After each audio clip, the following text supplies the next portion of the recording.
Well, today was my 33rd birthday, so I took the day off work and spent it sorting out my workshop. Since we moved in, it's mainly been full of piles of boxes and things like that. In fact, when we first moved in, it was full of partially assembled furniture and the floor wasn't painted. So first of all, I had to move everything back and forth in order to actually paint the floor, because it was a bare concrete floor, which I don't particularly like. Anyway, today I've mainly got things in place, which is brilliant news, so I'm going to give you a guided tour. Here's our cafe sign. There's a story behind that. Ask me if you want to know what it is. Inside we have a nice doormat, all complete with cat. You don't want any muddy footprints in the workshop. Big storage shelving. We've got casting supplies at the bottom two shelves. We have some power distribution because the power sockets are a bit hidden behind and not very accessible. We have welding gear, we have power tools, angle grinders, bench grinders. We have a big torch which charges from that charger down there. We have a big blue box full of personal protective equipment. We have junk.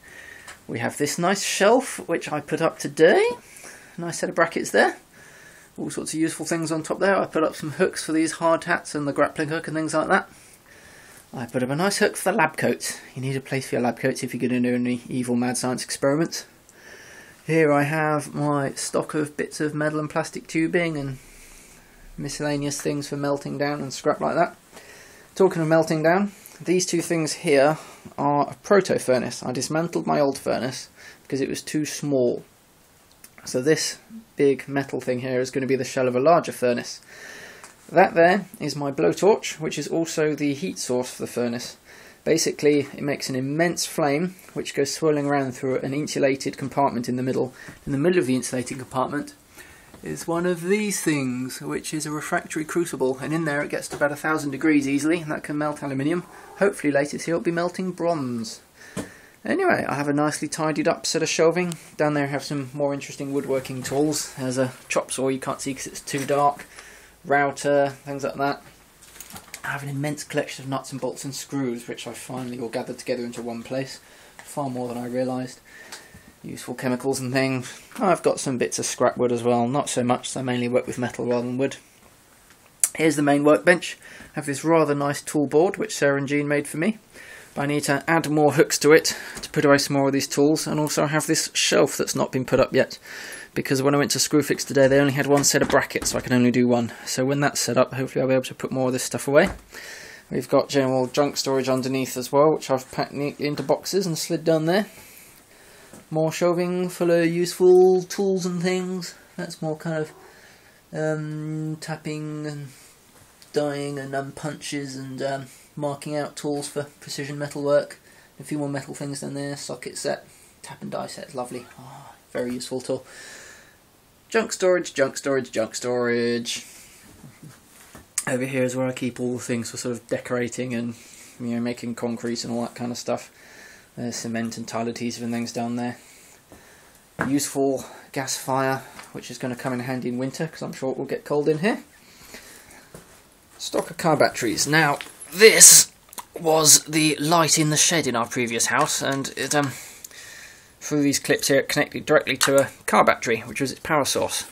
Now, because things are a lot more compact here, there's the shed outside.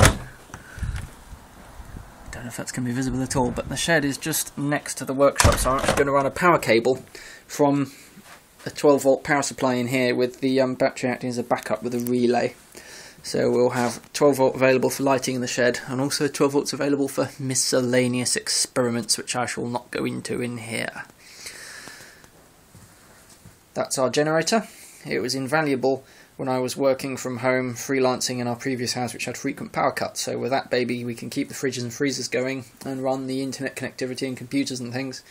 Not so useful anymore, but nonetheless we have it. It's probably going to come in handy if we do things in fields in the middle of nowhere.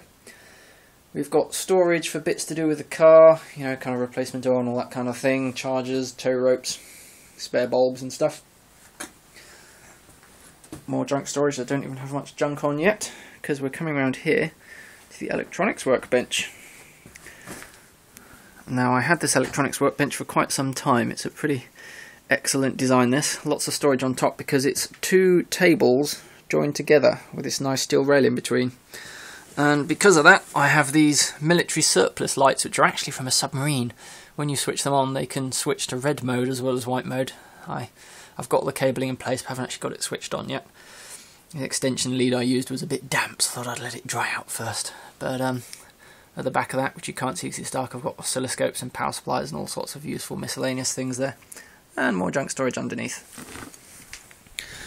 There is a comfy chair.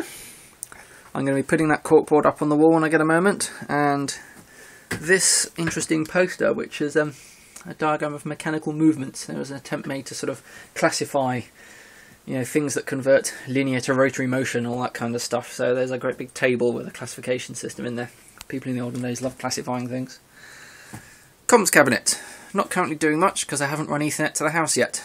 But when I get Ethernet through, that patch panel in the middle will be wired up to a patch panel in the cupboard under the stairs, which is where the ADSL router is.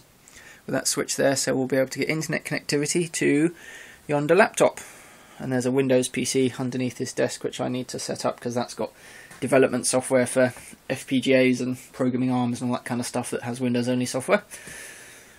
And we have the actual computer using area.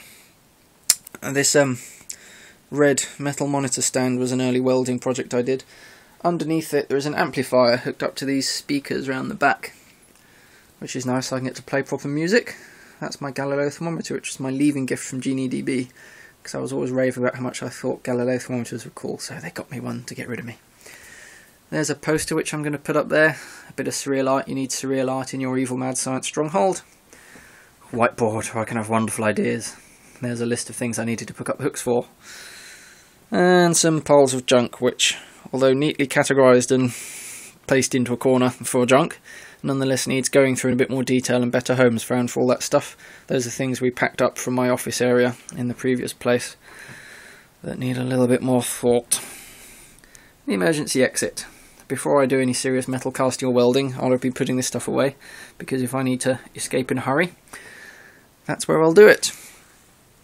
We've got our own consumer unit there for power distribution. It needs a bit of rewiring though, because these three circuits that are switched on are the two lighting circuits and the sockets. They're not done through the residual current detector there, so if I accidentally cross the streams it will blow the breakers in the house, which won't be much fun. I need to get that sorted out at some point. And that, I believe, is everything. The whole workshop. Hopefully in here I'll be able to peel back the boundaries of science and technology, make awesome stuff and have some fun. Thank you for listening. Good night.